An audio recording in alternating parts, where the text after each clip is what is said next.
मेरे परमात्मन साथियों, अब आज हम करेंगे आनंद घन जी द्वारा रचित दूसरे तीर्थंकर श्री अजितनाथ भगवान के गुणगान, उनकी स्तुति।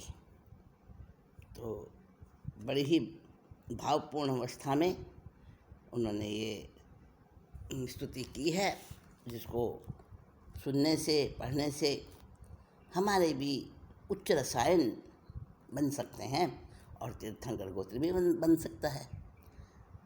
तो क्या कहते हैं आनंद घन जी, अध्यात्म योगी आनंद घन जी अपनी भक्ति को प्रकट करते हुए कह रहे हैं कि अजितनाथ भगवान, मैं आपका रास्ता निहार रहा हूँ। मैं उस पथ को, मोक्ष मार्ग के पथ को बड़ी बारीकी से मैं विचार कर रहा हूँ, देख रहा हूँ कि जिस पथ पर चलकर आप सिद्ध बुद्ध मुक्त हुए और मैं यहाँ संसार में बैठा हूँ, कहाँ मैंने गलती करी है, कहाँ मेरी कमी रही है। तो मैं आपके उस आचरण से अपने को तोल रहा हूँ इस स्तुति द्वारा। पंथड़ो निहालू रे बीजा जिन तनो रे, पंथड़ो निहालू रे बीजा जिन तनो रे। अजित अजित गुण धाम जेते जीत्या रे, तेने हूँ जीतियो रे। पुरुष किशु मुझ नाम, पंथड़ो निहालू रे बीजा जिन तनो रे। चरम नैने करी मार्ग जो तारे, भूल्यो सयल संसार। जेने नैने करी मार्ग जो ये रे, नैन ते दिव्य विचार। पंथड़ो निहालू रे बीजा जिन तनो रे। पुरुष परंपर अनुभव जो तारे, अंधो अंध पड़ाय। वस्तु विचारे रे, जे आग में करी रे। चरण धरण नहीं थाय, पंथड़ो निहालू रे बीजा जिन तनो रे। तर्क विचारे रे, वाद परंपरा रे। पारे न पहुँचे कोई, अभिमत वस्तु जे वस्तुगते कहे रे। ते वीरला जग जोय, पंथड़ो निहालू रे बीजा जिन तनो रे। वस्तु विचारे रे, दिव्य नयन तनो रे। वीर पड़ो निर्धार, तरतम जोगे रे, तरतम वासना रे। वासित बोध आधार, पंथड़ो निहालू रे बीजा जिन तनो रे। काल लब्धि लही पंथ निहाल शूं रे। ए आशावलंब, ए जन जीवे रे, जिन जी जान जो रे।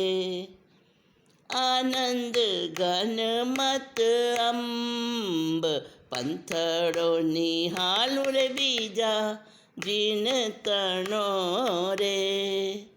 अजित अजित गुण धाम, जेते जीत्या रे तेने हूँ जीतियो रे। पुरुष किशु मुझ नाम, पंथड़ो निहालु रे बीजा, जिन तनो रे। रस भरी ये जो स्तुति है, आनंद देने वाली और आनंद से भरपूर करने वाली, ये दूसरे तीर्थंकर श्री अजितनाथ भगवान को लक्ष्य करके लिखी है। परंतु वास्तव में तो स्वयं की आत्मा को लक्ष्य करके लिखी है। अपनी आत्मा से बढ़कर गुरु कोई नहीं होता, निश्चय की बात है ये। और व्यवहार में एक तीर्थंकर की स्तुति सारे तीर्थंकरों की स्तुति है, किसी एक की स्तुति में सब की बात आ जाती है, क्योंकि सभी तीर्थंकरों के गुण, उनके लक्षण और उनका केवल ज्ञान, केवल दर्शन, सभी तो समान है ना। तरतम जोगे तरतम वासना नहीं है वहाँ पर। आया ना अभी 24 के शब्द आपने सुने। हाँ, इसका अर्थ तरतम जोगे तरतम वासना क्यों कह रही हूँ मैं, अब करेंगे इसकी बात। इसके अर्थ पर हम जाते हैं। देखिए, पहले कह रहे हैं पंथड़ो निहालू रे बीजा जिन तनो रे।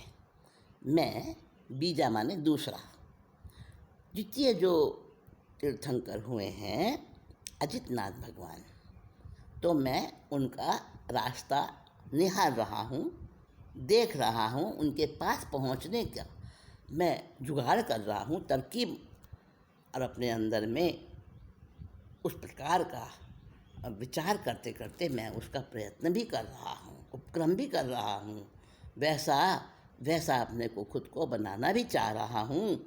अजितनाथ परमात्मा, मैं बड़ी सूक्ष्मता से आपके उस मोक्ष मार्ग के आचरण को विचार कर रहा हूँ। हे भगवान अजितनाथ, तुम जैसे पार हो गए वैसे मैं भी पार हो जाऊं। और आपने तो उन सारे सद्गुणों को जीत लिया और उन गुणों के आप धाम बन गए, भंडार बन गए। मैं उस प्रकार का कब बनूंगा, कैसे बनूंगा, मैं इस बात पर गहन विचार कर रहा हूँ। हे अजितनाथ भगवान, जेते जीत्या रे तेणे हूँ जीतियो रे। बड़ा रहस्य भरा है इस पंक्ति में, ध्यान दीजिएगा। जेते जीत्या रे, जिन जिन गुणों को, जिन जिन कषायों को, जिन जिन विकारों को आपने जीत लिया है, जेते जीत्या रे, जिन जिन विचारों को, कषायों को, विभावों को आपने जीत लिया है, तेने हूँ जीतियो रे। हूँ माने मैं, उन्होंने मुझको जीत लिया है, अर्थात मैं उनका गुलाम बना हुआ हूँ, मैं उनसे पराजित हुआ हूँ, मैं उनको जीत नहीं पाया हूँ। आपने तो जीत लिया, वो आपके दास बन गए सारे, और उन्होंने मुझको दास बना रखा है। मैं कंट्रोल नहीं कर पा रहा हूँ अपने मन इंद्रियों पर, अपने उन कषाय और विकारों पर। तो पुरुष की शिव मुझ नाम, फिर भी मैं पुरुष कहलाता हूँ। भला क्यों? पुरुष का मतलब तो जो पुरुषार्थी होता है। पुरुष का मतलब स्त्री पुरुष से ना लेना आप। पुरुषार्थ का मतलब, पुरुष का मतलब है आत्मा। आत्मा तो चैतन्य का भंडार है, चैतन्य और अव्ययवाद आनंद का जो एक घन पिंड है।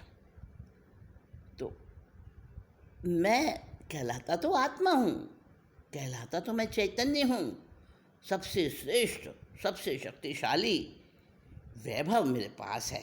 हाँ, कहने में तो यही आता है कि आत्मा से बढ़ के कोई वैभव नहीं, कोई शक्ति नहीं। पर मैं तो, मतलब आनंद घन जी कह रहे हैं कि मैं तो इन शत्रुओं से, आत्मा के शत्रुओं से पराजित होकर बैठा हूँ। पुरुष केशव मुझे नाम, फिर मेरा पुरुष कहलाना व्यर्थ है। क्या क्या फ़ायदा है मैं पुरुष कहलाता हूँ? क्यों मेरा नाम पुरुष है? समझ गए ना? जेते जीत्या तेने हूँ जीती हो रे, पुरुष केशव मुझे नाम। क्या मार्मिक बात कही है ना?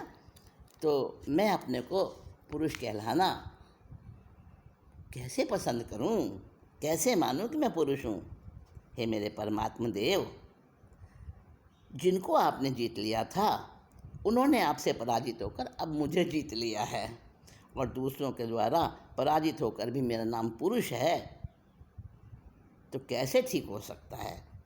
पर विचार करते करते मैं सोच रहा हूँ कि जिस मार्ग से आप सिद्ध बुद्ध मुक्त हुए हैं, आप अपने स्वरूप को प्राप्त हुए हैं, उस समस्त मार्ग का अवलोकन करने का मैं प्रयत्न कर रहा हूँ। उसी का मैं बारीकी से निरीक्षण कर रहा हूँ। अब आगे कहते हैं, चरम निर्णय करी मार्ग जो उतारे, भूलियो सयल संसार। हाँ, मुझे अपनी गलती समझ में आ गई है कि चमड़े की आँखें, जो मेरी बाहरी आँखें हैं ना, चरम नयन, ये मेरे चमड़े की आँखें, इनसे ही मैंने वो मार्ग ढूंढा है, मार्ग देखा है। क्योंकि आँखों से ही तो सब कुछ देखते हैं ना हम छद्मस्त। तो उसी के प्रभाव से चरम नयनों से जो मैंने निरीक्षण किया है, संसार को देखा है, आपके उस मार्ग को जानने का प्रयत्न किया है, इन आँखों से देखा है मैंने, बाहर की आँखों से, तो मैं संसार में ही सिमट कर रह गया, और उसी भूल भुलैया में मैं पड़ा हुआ हूँ।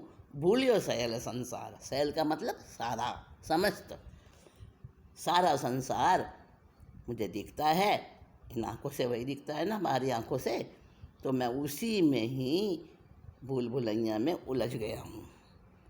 और जेने नैने करी मार्ग जोई ये रे, और जिस प्रकार के नेत्रों से, ज्ञान के नेत्रों से जो देखना चाहिए था, मार्ग देखना चाहिए था, आपका आचरण, आपका जीवन, आपका पुरुषार्थ, आपका जो है संघर्ष, किस तरह से आपने कर्मों के साथ संघर्ष किया है, जो अंदर की आँखों से, ज्ञान की आँखों से देखना चाहिए था, नैन ते दिव्य विचार के नैनों से देखना चाहिए था, वो मैंने नहीं देखा, नहीं देख पाया। ये मेरी पहली कठिनाई तो यही रह गई, मेरी पहली असफलता तो यही हो गई कि मैं उन परम चरम ज्ञान के नेत्रों से देख नहीं पाया। अगर मैं ज्ञान के नेत्रों से देखता ना, तो मैं हारता नहीं, मैं हरा देता उनको, शत्रुओं को, आत्मा के जो शत्रु हैं, जिन्होंने मुझे जीत लिया, मैं उनको जीत लेता। पर मैं नहीं जीत पाया। क्यों नहीं जीत पाया? क्योंकि मैंने चमड़े की आँखों से, इन बाहर की आँखों से मैंने सब कुछ देखना चाहा। आँख के साथ सभी इंद्रियां ले लें, कि ये जो इंद्रियों ने ज्ञान दिया ना, इंद्रियों का ज्ञान हमेशा कैसा होता है? अधूरा होता है। ये तो इन्फॉर्मेशन, गलत इन्फॉर्मेशन देती हैं ये। हाँ, इंद्रियां गलत इन्फॉर्मेशन नहीं देती, वो तो जैसा है वैसा दिखा देती है। जीभ बता देती है जैसा स्वाद है, आँख दिखा देती है जैसा वस्तु का रंग रूप है, कान सुना देते हैं जैसा स्वर होता है, जैसी ध्वनि होती है। अरे वो अच्छा बुरा हमारी बुद्धि करती है, राग द्वेष करता है हमारा, तो इंद्रियों की सूचना वो गलत हो जाती है और वो हमें भटकाने वाली बन जाती है। तो इसलिए बाहर के नेत्र, बाहर के कान, बाहर की जो हमारी इंद्रियां सूचना देती हैं ना, इससे हटकर हमें अंदर में जाना होगा। समव्यावहारिक ज्ञान हमें तारेगा नहीं। नंदी सूत्र में आया है, ज्ञान का वर्गीकरण किया है, विश्लेषण किया है। तो समव्यावहारिक ज्ञान जो है मति और श्रुत है, और बाकी के तीन जो हैं, अवधि ज्ञान, मन पर्याय ज्ञान और केवल ज्ञान, ये सीधे आत्मा से होते हैं, डायरेक्ट होते हैं। तो हमें डायरेक्ट ज्ञान का प्रयोग करना आएगा तो हमारी ये उलझन दूर हो जाएगी। अब आगे बताते हैं। एक तो ये कठिनाई हुई जो मुझे भगवान का रास्ता ठीक से समझ नहीं आया। दूसरी कठिनाई क्या है, दूसरी मेरी गलती क्या रही कि पुरुष परंपरा अनुभव जो उतारे, अंधो अंध पलाए, वस्तु विचारे रे जो आगमे करी रे, चरण धर्म नहीं ठाए। तो अब दूसरी गलती, तीसरी गलती क्या बनी, कठिनाई क्या हो रही है, ये हो रही है कि परमात्मा मार्ग से अनभिज्ञ किसी प्रसिद्ध पुरुष के अनुभव, हाँ मुझे तो ऐसा बनना है। मैंने एक रोल मॉडल बना लिया संसार के किसी व्यक्ति को, कोई संप्रदाय से जुड़ गया, कोई परंपरा से बंध गया और वहाँ उसी से चले आते किसी मार्ग को पकड़ लिया मैंने, रूढ़िग्रस्त ज्ञान हो गया मेरा, पंचेंद्रों की विषय शक्ति से उत्पन्न पराश्रित बोध हो गया मेरा, वैसी दृष्टि हो गई मेरी। तो उसी से मैंने देखा परमात्मा के मार्ग को, अजित भगवान के मार्ग को मैंने उसी दृष्टि से देखा। और वो तो अंधों की तरह से है। अरे एक अंधा दूसरे अंधे को रास्ता बता रहा है, बोलिए हास्यास्पद है ना। अरे वो ही अंधा है, उसको ही ठीक से रास्ता नहीं पता चल रहा तो दूसरे को क्या बताएगा। तो अंधो अंध पलाए, पलाए का मतलब धकेलना। एक अंधा दूसरे अंधे को धकेल धकेल के कह रहा है इधर से आओ, इधर से आओ, इधर से रास्ता है। अंधानुकरण ही है ये बस। तो उसी अंधानुकरण में भी मैं लग गया भाई। और अगर मैं उसमें नहीं पड़ता तो मेरे को कोई कठिनाई नहीं होती, क्योंकि निर्दोष जो आप्त पुरुष हैं, तीर्थंकर भगवंत हैं, है ना, आप्त पुरुष हैं, तो वो निर्दोष होते हैं, वो निर्विकार होते हैं, वो निष्कषाय होते हैं। तो अगर मैं उनके वचनों को आगम का अनुकरण करता, उस पर मैं विचार करता, वस्तु तत्व का यथार्थ मार्ग का विचार करता, तो परमात्मा मार्ग और पुरुष परंपरा के द्वारा बताए जाने वाले उस मार्ग में जो अंधों का मार्ग था वो मैंने पकड़ लिया, और आप्त पुरुषों का मार्ग मैं नहीं पकड़ पाया। तो उससे क्या हुआ, जो ऐसा करता है तो उसको जो आगम में वस्तु विचार की है वो तो समझ ही नहीं आती उसको, और फिर आकाश पाताल का अंतर हो जाता है। एक परंपरा से, रूढ़िवादिता से, अंधानुकरण से जो समझ आती है, और जो सचमुच में वास्तविक रियल जो समझ है, वो अंडरस्टैंडिंग, वो ज्ञान मुझे नहीं प्राप्त हुआ अंदर का। और ऐसा कोई व्यक्ति जो कुछ कहता है अंधानुकरण, अंधश्रद्धा वाला, तो उसमें उसकी बात में और आगम में जो आप्त पुरुषों के वचन हैं, जिनवाणी हैं, तो उनके वचन में आकाश और पाताल का अंतर होता है। तो वही मेरे जीवन में आ गया और मैं आगे बढ़ना चाहता हूँ, और मेरा रास्ता मंजिल से बहुत दूर होता चला गया। तो कैसे मैं भगवान की उस भक्ति को करूं, कैसे मैं उन तक पहुंचूं, उनके मार्ग को मैं कैसे प्राप्त करूं, चरण धर्म नहीं ठाए। तो परस्पर विरुद्ध असंगत बातें मेरी बुद्धि चकरा गई, और मैं सोचने लगा नहीं नहीं ये गलत है, और बुद्धि का भ्रम हो गया, और ऐसा साधक परमात्मा के असली मार्ग को पहचान ही नहीं पाता, और उस पर कदम रखना तो बहुत दूर की बात है। तो वही मेरी हालत हो गई। और एक और भी बात है कि मैंने उस मार्ग की कठिनाई को देखा, और ये बड़ा कठिन मार्ग है, मेरे से नहीं होगा, मैं पहले ही कायर बन गया। बहुत सारी बातें हैं इसके अंदर। तो मैं कैसे भगवान के उस रास्ते को मतलब गलत ढंग से समझा, मैंने पालन नहीं किया। और मैं तो अब यही सोच रहा हूँ कि मुझे अपनी सब गलतियों को सुधार कर भगवान के उस निर्णय में आगे बढ़ना है, उसी को मुझे प्राप्त करना है। तर्क विचारे रे वाद परंपरा रे, पार न पहुँचे कोई। इसका मतलब तर्क यानी अनुमान प्रमाण के द्वारा अगर हम परमात्मा के मार्ग का विचार करें तो बस सूखा वाद विवाद मिलेगा, जिसमें झगड़ा, संघर्ष, कलह, एक दूसरे को ऊंचा दिखाना, नीचा दिखाना, बस यही, और कुछ हाथ नहीं लगता। तो वो एकांतवाद हो जाता है। और अनेकांतवाद का जो भगवान का मार्ग है स्यादवाद का, उसमें क्या कि वो मैंने समझा ही नहीं, उसको मैंने समझने की कोशिश ही नहीं की, बस तर्क विचार में रह गया, मैं वाद परंपरा में रह गया, वाद विवाद में रह गया। और जो इस प्रकार के वाद विवाद में पड़ते हैं, पार ना पहुँचे कोई, वो कोई पार हो नहीं सकते, अर्थात वो किसी निर्णय पर नहीं पहुँच सकते।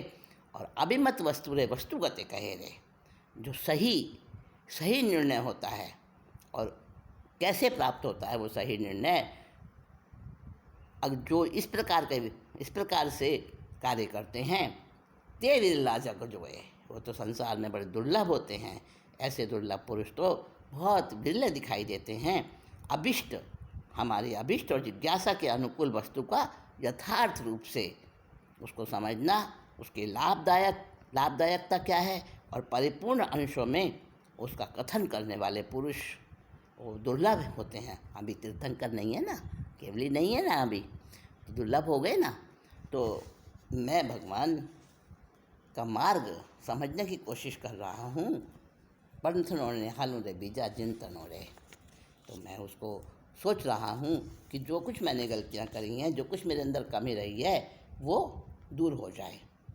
आगे 5वीं गाथा में क्या कहते हैं, वस्तु विचारे रे दिव्य नयन तनों रे, विरह पड़ियो निर्धार। देखिए, पहले तीर्थंकर का विरह पड़ा, उसके बाद केवली भरत क्षेत्र से केवल ज्ञान लुप्त हुआ, केवली का विरह पड़ गया। फिर उसके बाद शुद्ध केवली का भी विरह पड़ गया। फिर उसके बाद अंगधर, पूर्वधर, इनका भी विरह पड़ता चला गया। और आज स्थिति क्या है कि जो कोई कुछ कहता है, कोई कुछ कहता है, नहु जुनाज दिसई बहुमय दिशा मग्ग देसी, उत्तराधन सूत्र में आया है।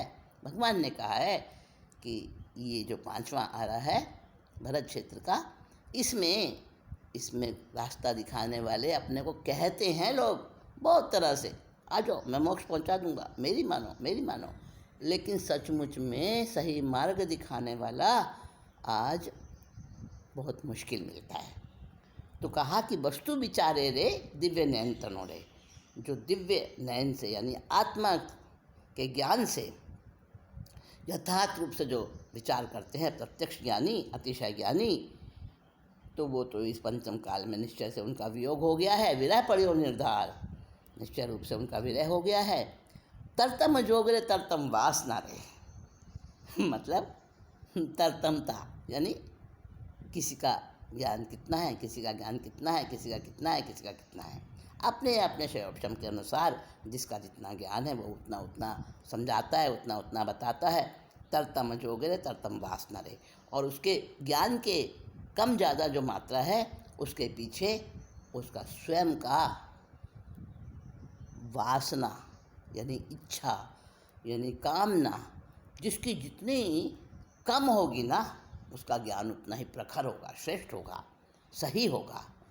क्योंकि वासित बोध आधार, जैसा अंदर का हमारा जितना त्याग, जितना वैराग्य गहरा होता है ना, तो ज्ञान भी उसी के अकॉर्डिंग, उसी के प्रोपोर्शनल चलता है और उल्टा चलता है। मतलब जितना गहरा समझ, त्याग और सद्गुणों से भरा जीवन, विशुद्ध आत्मा की उतनी ही ज़्यादा रहेगी।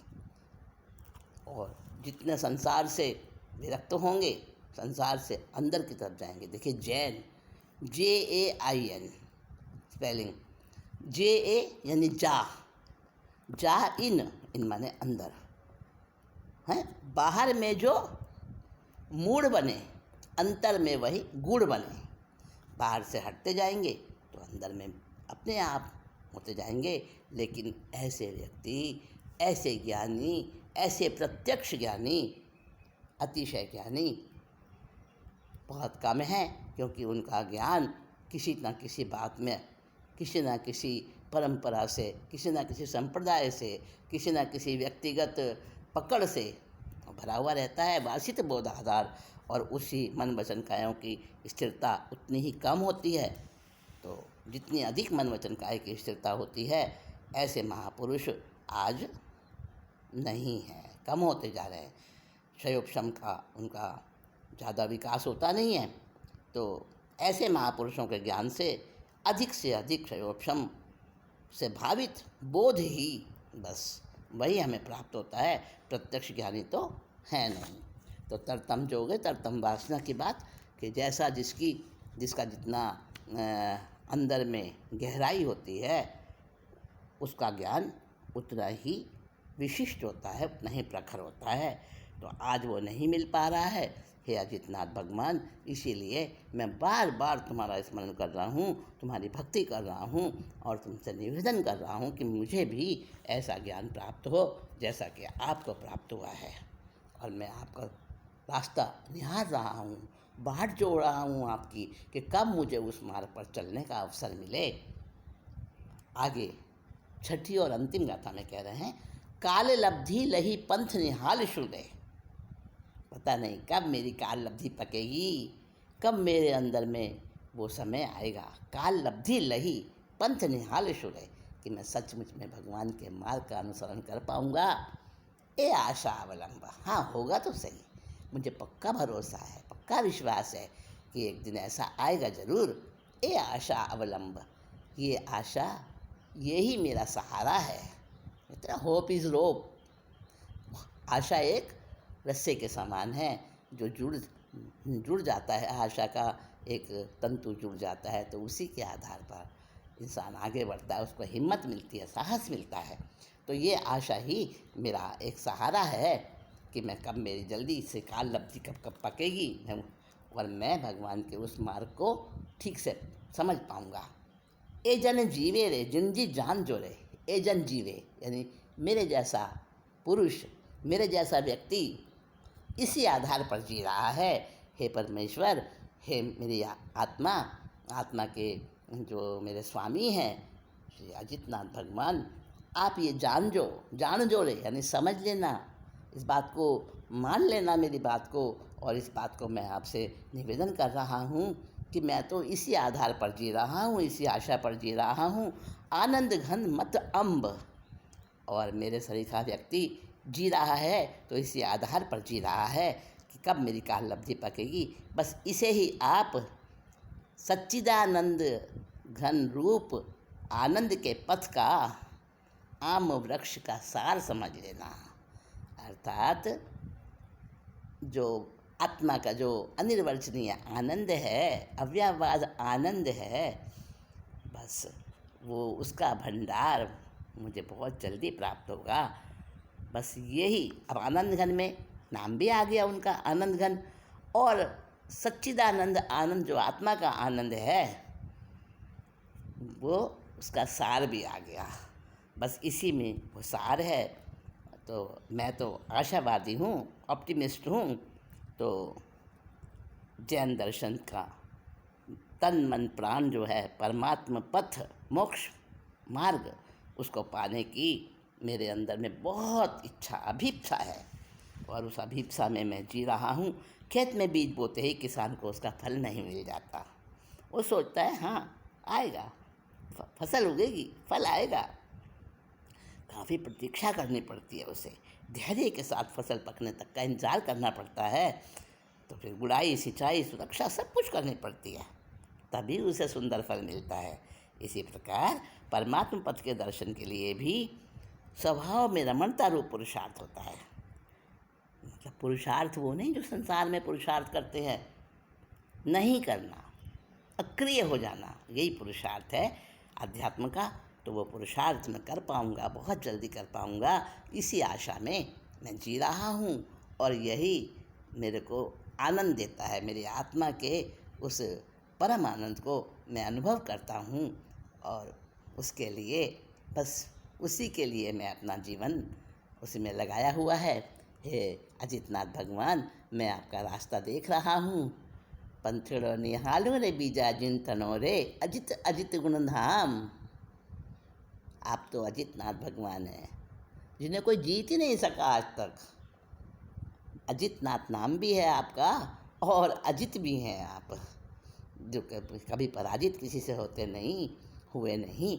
तो मैं भी आप जैसा बनना चाहता हूँ। अभी तो मेरी हालत ये है कि जे तें जीती रे, तेने हूँ जीती रे। जिनको आपने जीत लिया है, वो आत्मा के शत्रु, वो मुझे जीते बैठे हैं। मेरे को जीत लिया उन्होंने, मैं उनसे पराजित हुआ बैठा हूँ। नहीं, मैं फिर से बार बार कोशिश करता हूँ और मैं उस रास्ते पर अवश्य सफल होऊंगा। ये आनंद घन जी दूसरे परमात्मा श्री अजितनाथ भगवान की स्तुति में कह रहे हैं। बड़ी मार्मिक और बड़ी रहस्य भरी है। मैंने तो बहुत संक्षिप्त इसका अर्थ आपको बताया है, तो आपको आनंद आया होगा, अच्छा लगा होगा।